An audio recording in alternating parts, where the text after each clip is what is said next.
বাসর রাতে ঢুকলাম, ঢুকেই দেখছি আমার বিবি সিজদায় পড়ে হাউমাউ করে কাঁদতে লাগলেন।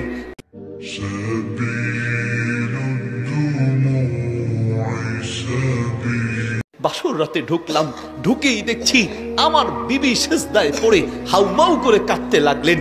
আমি ভাবলাম নিশ্চয়ই কোনো অঘটন ঘটেছে।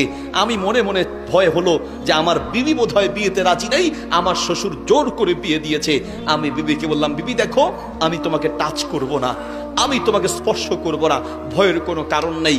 তুমি কাঁদবে এটা আমি মেনে নিতে পারি না। শোনো, যদি তোমার আমাকে অপছন্দ হয়, বিয়েতে রাজি না হও, অসুবিধা নাই, আমি তোমাকে সুযোগ করে দিব, তোমাকে আমি স্পর্শ করব না।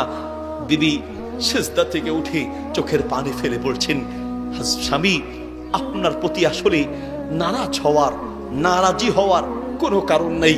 আপনার দিনদারিত্বের প্রশংসা পুরো এলাকা জুড়ে আছে, আমার বাবাও অনেক প্রশংসা করেছেন। বলতে গেলে আমি আপনার যোগ্য নই। আরে বিবি কি বলো, তোমার রূপ, গুণ, অর্থ, সম্পদ সবই তো আল্লাহ দিয়েছেন, আলহামদুলিল্লাহ। তুমি কেন আমার অযোগ্য হবে? বরং আমি তোমার অযোগ্য না স্বামী, আপনি আমার যোগ্য, আমি আপনার যোগ্য নই। কেন বিবি এই কথা বলছো? স্বামী, আমি জানি এখন বললে আপনি আমাকে ঘর থেকে ধাক্কা দিয়ে বের করে দিবেন, পৃথিবীর কোনো স্বামী মেনে নিতে পারবে না। বিবি, স্বামী, আমি যদি পারতাম কথাটা সবার কাছ থেকে গোপন রেখেছি, আপনার কাছ থেকে গোপন রাখতাম, কিন্তু স্বামী, আপনার কাছ থেকে গোপন রাখা সম্ভব নয়, এজন্যই বলতে বাধ্য হচ্ছি। বিবি বলো কি হয়েছে? আমি কসম করে বলছি, আমি তোমার সম্মান রক্ষা করব, তোমার পরিবারের সম্মান রক্ষা করব, কোনো সমস্যা থাকলে বলো, আমি আমানত রক্ষা করব। স্বামী, আমি আসলে এত খারাপ নই, যে কোনোভাবে প্যাচে পড়ে আমি অবৈধ সম্পর্কে লিপ্ত হয়েছি এবং সেই সম্পর্কের মাধ্যমে আমার পেটে একটা অবৈধ সন্তান জন্ম নিয়েছে। স্বামী, বিশ্বাস করেন আমি এতটা খারাপ নই, প্যাচে পড়ে গিয়েছি। আর এই যে পেটের সন্তান, তারও কোনো দোষ নেই।